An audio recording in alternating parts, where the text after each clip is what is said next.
My name's Tyler Prey. We're sitting in Prey Funeral Home here in Charlotte, Michigan.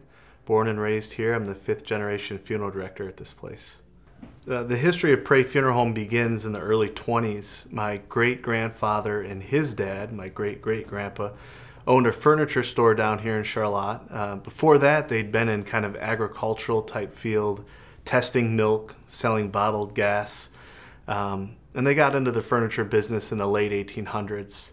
About 1923, there was a funeral home here in town that was closing, and the woman who owned it had no plans for how it was to continue, so she contacted my great-great-grandfather, who was at the time a state representative, kind of knew everybody, and said, you'd like to run a funeral home, right? And not knowing anything about the business, he said, sure. So he sent his son, my great-grandpa, Myron Prey, went down to Chicago, attended Worsham School of Mortuary Science, got his license, and started running a funeral business. And the way they did it back then was they had all of the preparation of the bodies, all of the dressing and casketing was done downtown at the furniture store. Then they'd set up the funeral over my grandpa's house right next door to where we now sit and run the funeral in their parlor. They'd move all their furniture out. They would completely rearrange their lives to host these funerals, which were happening probably on a weekly basis. My grandpa, Joe Prey, he was born in 28, so after the business had been going a few years. Grew up here in town, always knew he was going to be a funeral director.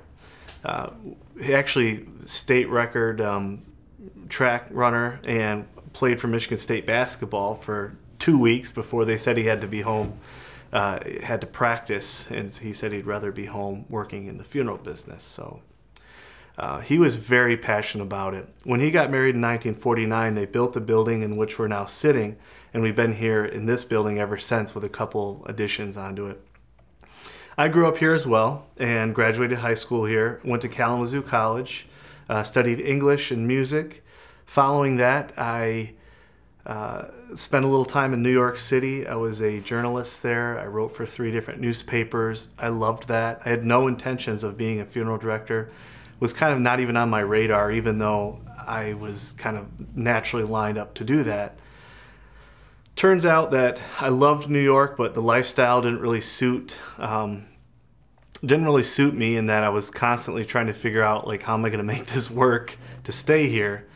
Realized that, you know, the funeral business was a very interesting one, and I had some curiosities about it. Came home here to Charlotte, spent a little bit of time working, went to mortuary school, just kind of a fallback, thinking, I don't know what I'm going to do, really. I'll just do mortuary school, get my license. So I started working in it, realized it was a little bit different, sitting with a family in a hard time, running a funeral, doing what we do as opposed to washing the cars and mowing the grass, which I always hated doing growing up. So I began working as a funeral director, got married a few years later, and have now been doing this 10 years, which is alarming to think about. And my wife and I live right behind the building. We're all neighbors with my family. It's kind of a little family compound. In fact, I like to call it compound life because we see each other daily. We work together, we have dinner together. So that's more or less the history of our business and my involvement with getting started in it the way I am now. As far as how many family members we have working with us here, pretty much all of them. I have no cousins on the Prey side, the funeral home side. My grandpa Joe lives next door, about 100 yards from where we sit, and he is here every day. He'll be here for the funeral we have this afternoon. My parents live right across the street, and my dad and I are the 2 main funeral directors on staff here. My mother does all the books, runs a lot of the billing, advertising, kind of handles a lot of that. I do have a younger brother who has had no interest, and he lives currently in Toronto. He's a musician, so he'll never be here, but that's probably good. I don't have to share the business with with a brother.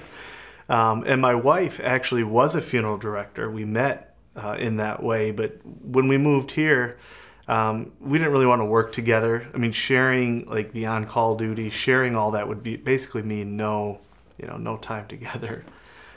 So she's taken a different job with the hospital, but So pretty much all of my family works in this business, and we work together every day. Every single time we get a call, it's a completely new experience. I am usually scared as all hell getting ready to go talk to a family. I've done it probably over 1,000 times in 10 years. My dad's been doing it for 30, my grandpa for 60. All three of us would say the same thing. Each time you're getting ready to go in that door where you know there's a family in grief, it's still, my heart pounds, I start sweating, I get really nervous, like I need to say something here. There's just nothing you can say. There's only your actions, there's only your demeanor. Being a calming presence is about the only standard approach.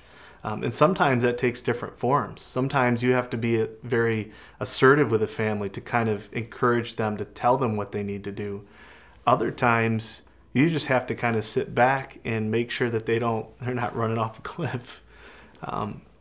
So I always get really very nervous. So a lot of times people consider that a funeral has to be something that has to follow all the rules of a certain church, or that a funeral is a religious experience at all.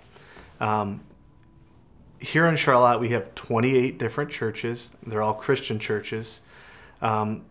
And they all do things completely different from each other. We also have served a large portion of the Lansing area that is Jewish. We've had a couple Muslim funerals. We even had a Baha'i service.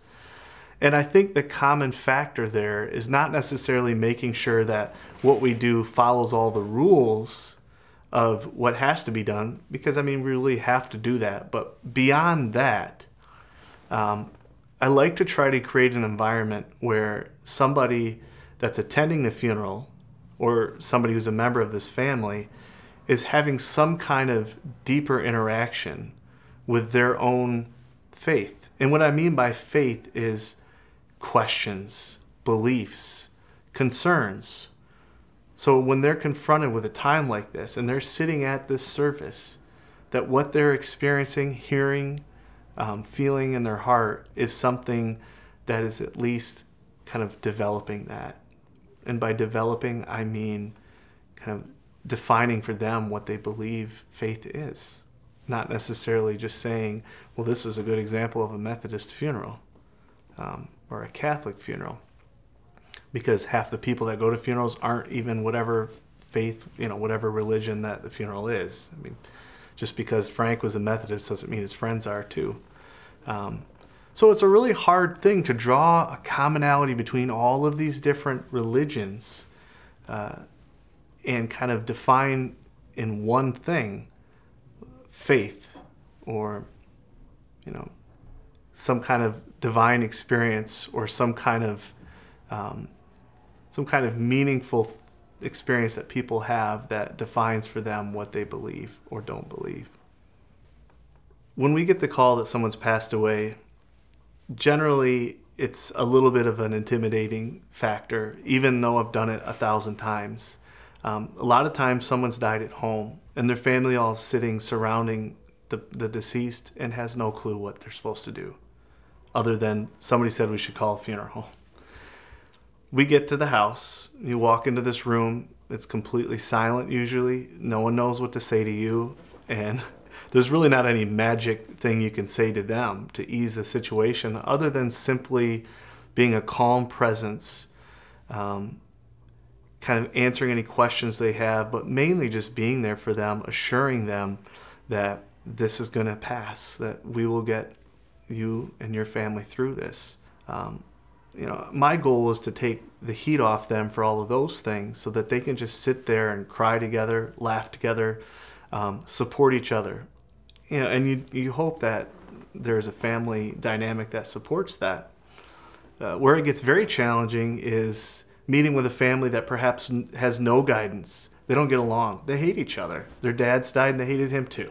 So in that case, you really have to find yourself trying to find a commonality between people that may have not spoken for 30 years and helping them realize the gravity of the situation, how important it is for them to at least find something, some fragment of compassion for each other, In many cases, you find yourself as the only fragment of sanity in what to them is an absolute chaotic and pretty scary time.